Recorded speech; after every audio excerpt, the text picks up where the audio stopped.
இவங்க 2 பேர்ல சமையல்ல எக்ஸ்பர்ட் யார்? 3 பேர்லயுமே எக்ஸ்பர்ட் வைஷு. நான் சமைக்க ஆரம்பிச்சேன்னா எல்லார் வாயில எச்சுதான் ஊறும். நீங்க என்ன ராசி?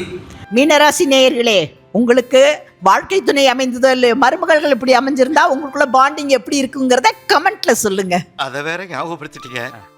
நெஞ்சமெல்லாம் பொண்ணா இருக்கு தம்பி. மாமா இங்க நான் ஒரு கிராஸ் கொஸ்டின். அண்ணு அட்டும் அண்ணன் ஒரு சைடு, நான் அண்ணி வைஷு ஒரு சைடு.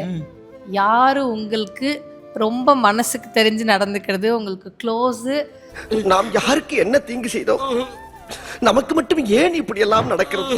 ஹாய் மக்களே, ரொம்ப நாளைக்கு அப்புறம் உங்க முன்னாடி வர்றேன். இது ஒரு வேடிக்கையான உரையாடல் நேரம்.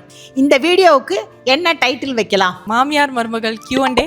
அது ஆல்ரெடி வச்சிருக்கோம்ல, மாமியார் மருமகள் அரட்டை அரங்கம். நோ, நானே சொல்றேன், மாமியார் மருமகளின் அளப்பறை நேரம்.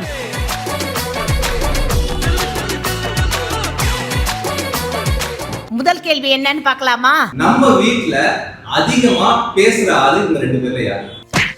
ஏன்னா என் கூட அதிகமா பேசுறது என் 3 மருமகள்ல பிரியா தான். அதாவது பிரியா தான் அதிகம் பேசுன்னு சொல்கிறேன்னா மற்றவங்க பேச மாட்டாங்க அப்படிங்கிற மாதிரிலாம் அர்த்தம் கிடையாது. என்னோட மூத்த மருமக பிரீத்தியை எடுத்துக்கிட்டால் அது நல்லாவே பேசும். ஆனால் அது கரெக்டாக அந்த வேலை, அந்த இது பங்க்சுவலாக என்னென்ன டைமுக்கு என்னென்ன நடக்கணும், இது பண்ணணுத்த அது பண்ணணுத்த அப்படிங்கிற மாதிரி கேட்டகரியில் போயிடும். வைஷுவை பொறுத்த வரைக்கும் குறிப்பறிஞ்சு இது செய்யணுமாமா அது செய்யணுமாமா இந்த நேரத்தில் செய்யணுமா அப்படிங்கிற மாதிரி அதனுடைய இது இருக்கும். ஆனால் எல்லாத்தையுமே டாப் டு பாட்டம் பிரியா நான் பேசாமல் இருக்கிறேன்னு அதாவது நானே ஒரு மூட் அவுட்டாக இருக்கிற நேரமாக இருந்தால் கூட பிரியா தானாக மேலே உளுந்து பராண்டி என்னை அந்த இதில் மாற்றுறதுக்கு எவ்வளோ நேரம் பேசணுமோ அவ்வளோ நேரம் பேசும். நிறைய ஷேரிங் இருக்கும், எல்லாத்தையும் சொல்லும். அதுக்கு தகுந்த மாதிரி நான் திருப்பி பேசுவேன்.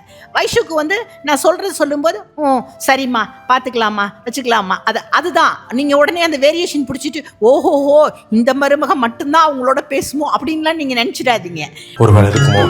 ஒவ்வொருத்தவங்களுடைய கேரக்டர் இது. என்னை பொறுத்த வரைக்கும் நான் எல்லாரோடையுமே டாக்கட்டிவ் தான், எல்லா செய்தியும் நான் பேசுகிற ஆள் தான். இது நான் உங்களுக்கு சுருக்கமாக சொல்லணும்னா, வைஷு கொஞ்சம் இன்ட்ரோவர்ட், அண்ணி கொஞ்சம் ஆம்பிவர்ட். அதாவது அவங்க இன்ட்ரோவர்ட்டும் இல்லை எக்ஸ்ட்ரோவர்ட்டும் இல்லை, கம்ஃபர்டபுளான பீப்புளோட எக்ஸ்ட்ரோவர்ட்டாக இருப்பாங்க. நான் I think I'm an extrovert. Like எனக்கு ஜென்ரலாகவே இன்ட்ராக்ஷன் பிடிக்கும். அதுவும் பிடிச்சவங்க நெருக்கமானவங்க அப்படின்னா எனக்கு இன்ட்ராக்ஷனும் பிடிக்கும். And I keep sharing. Like யாருக்கு எது தகுந்த மாதிரியான ஒரு விஷயமா இருக்குமோ அது எனக்கு தெரிஞ்சது நான் படித்தேன் அப்படின்னா உடனே அது think of talking to them. So இதுதான் சுருக்கமாக சொல்லணும்னா எங்கள் 3 பேரோட க்ரக்ஸ் இதுதான். வைஷு, அண்ணி, நான். அண்ணு அட்டு ராஜனா எப்படின்றத அம்மா தான் சொல்லணும். அடுத்த கொஸ்டின் வந்ததுன்னா ஹோப்ஃபுல்லி அது மகன்களுடன் அளப்பறை வரும், அதில் நான் வச்சு வாங்குறேன். இவங்க 2 பேர்ல சமையல்ல எக்ஸ்பர்ட் யார்? 2 பேருங்கிற கொஸ்டின் இருக்கக்கூடாது, 3 பேர்லேன்னே கேளுங்க. தொலை தூரத்தில் இருக்கிறதுனால அப்படின்னு இல்லை, 3 பேர்லேயுமே எக்ஸ்பர்ட் வைஷு. நான் சமைக்க ஆரம்பிச்சேன்னா எல்லார் வாயில எச்சுதான் ஊறும். பிரீத்தி சிங்கப்பூர் போனதுக்கு அப்புறம் நிறைய விஷயங்கள் கத்துட்டு இருக்கு. பேசிக்காக செல்லக்குள்ள பிரியா தான்.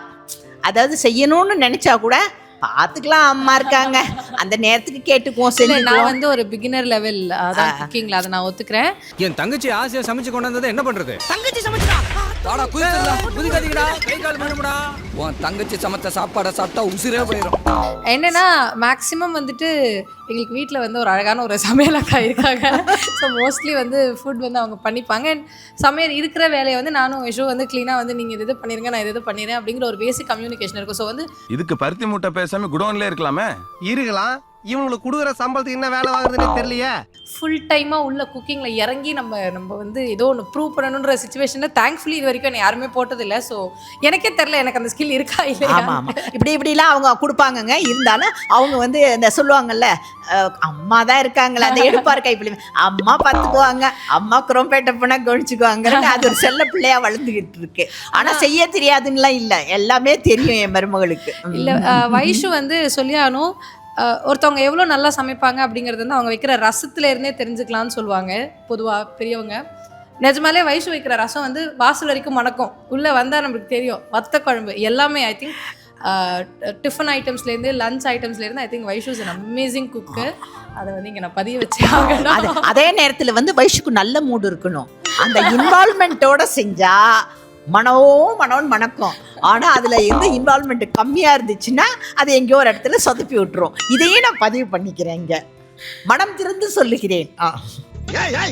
என்ன சொல்ல சொன்னா என்ன சொல்லிட்டு இருக்க?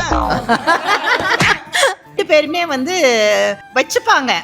ஆனால் வந்து என்னோடது எப்படின்னா குறிப்பறிஞ்சு நான் வந்து புரிஞ்சிருவேன். அவங்களுக்கு இது தெரியும், இதை வந்து அவங்க மனசுக்குள்ளே ஃபீல் பண்ணுறாங்கன்னு சொல்லி அதுக்கு என்ன பேசணும் எப்படி பேசணுங்கிறதையும் நான் வந்து மனசுக்குள்ளே வச்சுக்காம பேசிடுவேன். பிரியாவை பொறுத்த வரைக்கும் எல்லாம் கடாமுடாதான். கதவை தட்டி திறக்கு வெளியில் கொண்டு வந்து வச்சு புருஷனை பற்றின பிரச்சனையாக இருந்தாலும் சரி, அது என்னை பற்ற பிரச்சனையாக இருந்தாலும் சரி, பிள்ளைங்களை பற்றின பிரச்சனையாக இருந்தாலும் சரி, கொழுந்தனை பற்றி குறை சொல்கிறதா இருந்தாலும் சரி, 12 மணியாக இருந்தாலும் எழுப்பி அந்த செய்தியை பேசி முடிச்சுட்டு தான் அது மறுபடியும் தூங்க போகும். இல்லாட்டி தூக்கம் வராது. பாரத்தோட தூங்க முடியாதுங்க. அதுதான் உண்மை. எல்லாருமே வந்து பாரத்தோட வந்து அது ஐ திங்க் சிலருக்கு வந்து நேச்சர் அது நம்ம குவெஸ்டின் பண்ண முடியாது.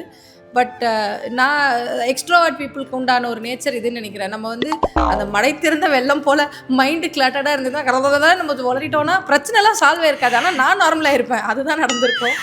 இதில் வந்து ஒரு முக்கியமான விஷயத்தை பதிவு பண்ணோம். நான் கொஞ்சம் அப்படியே இந்த ஜோசியம் ஜாதகம் அப்படிலாம் மேலோட்டமாக பார்ப்பேன்.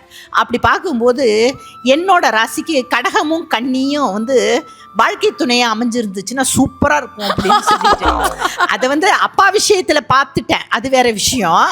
இருந்தாலும் வந்து எங்களுக்குள்ள அந்த அந்த இது வந்து இந்த நீர் ராசிகள் அப்படிங்கிறத சொல்கிறத தாண்டி இந்த எங்களுக்குள்ள பாண்டிங் வந்து அந்த ஃப்ளூயண்ட்டாக போயிட்டே இருக்கும். அது வந்து நல்ல விஷயம் கூட. நீங்க என்ன ராசி? நான் மீனராசி. மீனராசிக்கு கடகமும் கன்னியும் வந்து அப்படி இருப்பாங்க.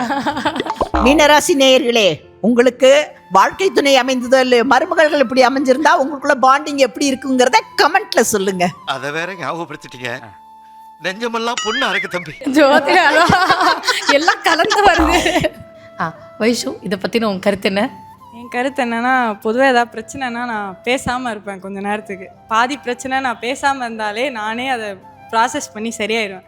அதையும் மீறி சில பிரச்சனை என்னால் பேச முடியலன்னா இன்னும் கொஞ்சம் டைம் எடுத்துப்பேன். அது வந்து என்னைக்காவது ஒரு நாள் அது எனக்கு ப்ராசஸ் பண்ண முடியலன்னா நான் அதை வெடித்து கொட்டிடுவேன். இல்லைன்னா அது அப்படியே என்னோட அமுங்கி போயிடும். அது வெடிச்சு தான் கொட்டும். வெடித்து மட்டும்தான் கொட்டும்.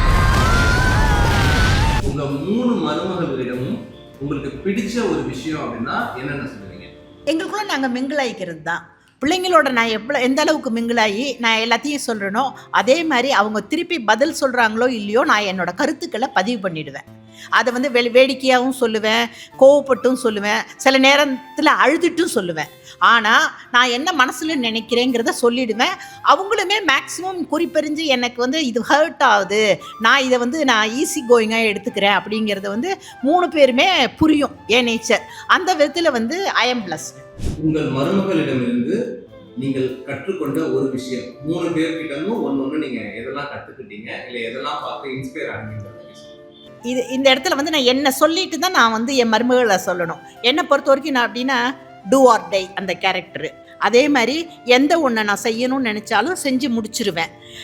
அதே மாதிரி வந்து ஒருத்தவங்களுக்கு ஒரு ஹெல்ப் பண்ணணும் அந்த மாதிரி ஒரு சுச்சுவேஷன் வந்ததுன்னா பிரதிபலன் எதிர்பாராமல் செய்யணுங்கிறது வந்து நான் என் பிள்ளைங்களுக்கு சொல்லி கொடுத்துருக்கேன். அந்த வகையில் வரும்போது பிரீத்தியை பொறுத்த வரைக்கும் டிசிப்ளின், பங்க்சுவாலிட்டி, ஒரு காரியத்தை எடுத்தால் அதை எவ்வளோ நேர்த்தியாக செய்யணுங்கிற விஷயத்தில் வந்து அதை அடிச்சுக்கிறதுக்கு ஆளே கிடையாது.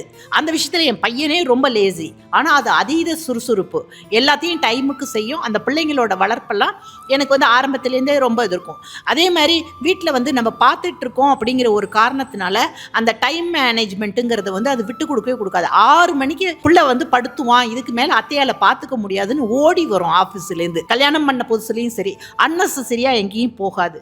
குறிப்பறிஞ்சு என்னுடைய இதை வந்து தேவைகளை வந்து நிறைய விஷயங்களை செய்யும். அது வந்து அதை எனக்கு வந்து ரொம்ப எனக்கு பிடிச்சமான ஒரு விஷயம். அந்த இது வைஷுவை பொறுத்த வரைக்கும் நிறைய விஷயங்கள் எனக்கு முடியாமல் போன காலத்துல எல்லாம் கன்னியாகுமரி வரைக்கும் போய் அதுக்கு ஹெல்ப் பண்ணுறேன்னு போயிட்டு நான் பெட்ரிடன் ஆகி என்னை வயிற்றுல பிள்ளையோடு என்னை பார்த்துக்கிட்ட பிள்ளை அது. அதே மாதிரி ஒருத்தவங்க இறக்க சுபாவம் இருக்கும், எல்லாமே இருக்கும். ஆனால் அதோட நேச்சர் என்னென்னா வெளியில் காட்டாத ஒரு சுபாவங்கிறதுனால எல்லாத்தையும் தம் பண்ணி தன்னை தானே உருக்கிக்கிறது. அந்த விஷயத்தில் நீ கொஞ்சம் ரிலாக்ஸ் ஆகிரு, நீ ஹெல்த்தியாக உன்னை வச்சுக்கோ அப்படிங்கிற மாதிரி சொல்லுவேன். அது மாதிரி அதனுடைய நேச்சர் அப்படி.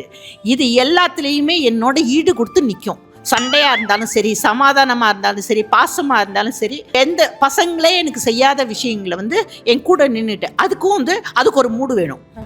அந்த மூடு மட்டும் இல்லைன்னு வச்சு என்ன சொன்னாலும் அதை வந்து தட்டி விட்டுட்டு போயிருக்கான். ஆனால் அது வந்து எனக்கு பெரிய விஷயமாவே தெரியாது.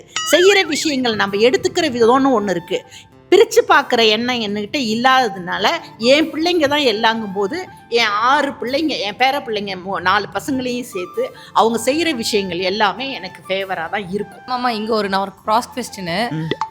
அண்ணு அட்டும் அண்ணன் ஒரு சைடு, நான் அண்ணி வைஷு ஒரு சைடு. யாரு உங்களுக்கு ரொம்ப மனசுக்கு தெரிஞ்சு நடந்துக்கிறது, உங்களுக்கு க்ளோஸு, அப்புறமா வந்து அந்த ஒரு இமோஷனல் சப்போர்ட்? நாம் யாருக்கு என்ன தீங்கு செய்தோம்? நமக்கு மட்டும் ஏன் இப்படி எல்லாம் நடக்கிறது? சொல்லுங்க, நேர்மையா சொல்லுங்க. இல்ல ஒண்ணு இது இல்ல, அது இல்ல அப்படி கிடையாது. இமோஷனல் சப்போர்ட்டுங்கிறது எனக்கு சப்போர்ட் கொடுக்கறது பிரியா தான். ஆனா அதே நேரத்துல அவங்க 2 பேரும் கண்டுக்காம இருக்காங்கிறது இல்ல நான் அப்படி கேட்கல. மகன்களா மருமகள்களா அப்படி கேட்கல. நான் வந்து நிறைய விஷயங்கள் வந்து பிள்ளைங்களை தாண்டி நான் வந்து இன்ட்ராக்ட் பண்றது வந்து அதிகமா பிரியா கிட்ட தான். நிறைய என்னுடைய உபாதைகள் எல்லாம் நான் வந்து வெளிப்படுத்துறது எல்லாமே தேவைகளை நான் கேட்கும்போது அந்த கேட்டு என்னோட அந்த ஷேரிங்கில் நீ இருக்கிறதுனால இமோஷ்னலாக எனக்கு பயங்கர சப்போர்ட் வந்து பிரியா தான் ஃபஸ்ட்டு. அப்புறம் தான் என் பசங்கள்லாம். இப்போ ஒன் வேர்ட் ஆன்சர், மகன்களா மருமகள்களா?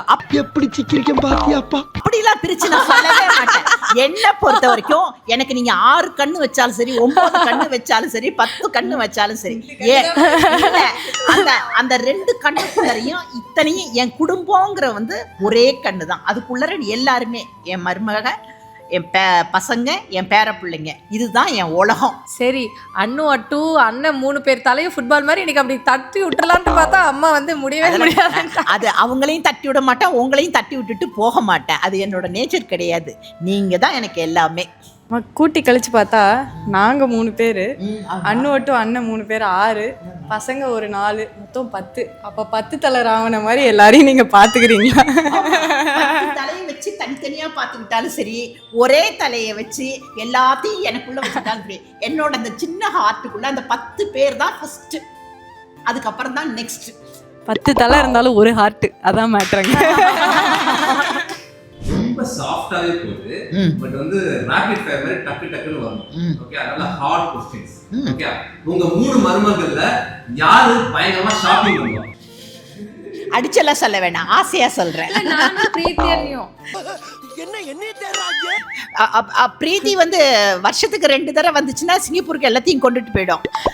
இங்க வந்து வாரம் அதே மாதிரி எனக்கு என்ன இருக்கு இல்லைங்கிறத வந்து மெயினா அதிகமா தெரிஞ்சது பிரியா தான். அதனால நான் இதை கேட்கணும், எனக்கு இந்த கலர் வேணும் அப்படிங்கறதுலாம். அதே மாதிரி என் பிள்ளைங்க எது வாங்கிட்டு வந்து கொடுத்தாலும் அதை அக்செப்ட் பண்ணிக்கிற கேரக்டர் நாங்கிறதுனால எல்லாமே எனக்கு பிடிச்சதா தான் இருக்கும். வைஷுவோட நேச்சர் எப்படின்னா நச்சுன்னு இருக்கும். ஒன்று வாங்கிட்டு வந்து கொடுத்தாலும் அது என்னுடைய தேவையா இருக்கும். அது அந்த இடத்துல பிரியாவை பொறுத்த வரைக்கும் எனக்கு ட்ரெஸ்ஸஸ் வாங்கி கொடுக்கறதில்ல, அப்டேட் இன்னைக்கு ட்ரெண்டு என்னவோ நான் என்ன போட்டுக்கணுமோ அதுக்கு சைஸ் வரைக்கும் ஃபிட்டிங்காக இங்கேருந்து தஞ்சாவூர் ஸ்விம்மிங் பூல் வரைக்கும் வந்துச்சு அது. அதனால அது அப்படி. வைஷுவை பொறுத்த வரைக்கும் எனக்கு வந்து மெடிக்கலி தேவையான விஷயங்கள், ஒரு இந்த இந்த இந்த சைஸில் அம்மாக்கிட்ட ஹேண்ட்பேக் இருந்தால் இது கரெக்டாக இருக்கும், இதுக்குள்ளே இதை வச்சுக்க முடியும். ஈவன் ஒன்று சொல்லணும்னா மெடிசன்ஸ் எடுத்துகிட்டு போகிறதுக்கு நான் இப்போ ஒரு பேக் வச்சுருப்பேன். சொல்லணும், அம்மா கரெக்டாக ஏதாவது ஸ்வீட்டோ டெசர்ட்டாக சாப்பிடும்போது இது உங்களுக்கு ரொம்ப தேவையா, இது அவசியமா, காலையிலேருந்து நீங்கள் என்னென்ன சாப்பிட்ருக்கீங்கன்னு கலோரி கவுண்ட்டை கொடுத்து கில்ட்ரு பண்ணி, சரி வைஷு நான் ஒரே ஒரு வாய் சாப்பிட்டதை வச்சிட வைஷு அப்படின்னு சொல்லிட்டு அம்மா உள்ள போயிடுவாங்க. வீட்டில் இருக்கிற குழந்தைங்களை கூட டார்ச்சர் பண்ணுவேன், இது குட் ஃபுட்டா பேட் ஃபுட்டா சொல்லிட்டு நீ சாப்பிட்டுக்கன்னு சொல்லிட்டு. ஸோ அது நான் பார்ப்பேன், ஏன்னா எல்லாரோட ஹெல்த்தும் எனக்கு முக்கியம். நான் வந்து ஷாப்பிங் அப்படிங்கிறது பெருசாலாம் பண்ண மாட்டேன். பட் பண்ணுற அன்னைக்கு எனக்கு ஒரு மாதிரி சொல்லுவாங்கல்ல, ஒரு மாதிரி வெறுத்து போய் என் கண்ணில் பார்க்குறது எல்லாத்தையும் ஒரே நாளில் வாங்கிட்டு வந்துடுவேன். மற்ற டைம் இந்த இயர் ஃபுல்லாக ஷாப்பிங் பண்ணுறதுன்ற நேச்சர் வந்து நான் இல்லை. பட் மேபி இப்போ மாற ட்ரை பண்ணிருக்கேன்னு நினைக்கிறேன். நான் தேவைக்கானதை வாங்குற ஆள், அதே மாதிரி மற்றவங்களுக்கு வாங்கி கொடுக்கும் போதும் அது தேவையாக தான் இருக்கும். எனக்கு ஒரு பிளட் சுகர் பார்க்குறதுக்கு அஸ் எ டாக்டர் அவங்க தான் வாங்கிட்டு வந்து கொடுத்தாங்க. ஒரு பிபி மெஷினு அவங்க தான் வாங்கிட்டு வந்து கொடுத்தாங்க. இன்னும் சொல்ல போனால் நான் மெடிசன்ஸ் வச்சுட்டு தூக்கிட்டு போகிற பேக்கை சிங்கப்பூர்லேருந்து எனக்கு வாங்கி கொடுத்தது வைஷு தான். அதனால அந்த விஷயத்துல வந்து எல்லா தேவைகளும் பூர்த்தி ஆகும். ஆனா இந்தம்மா என்ன மாடர்னா நான் இருக்கிறதுக்கு காரணமே பிரியா தான்.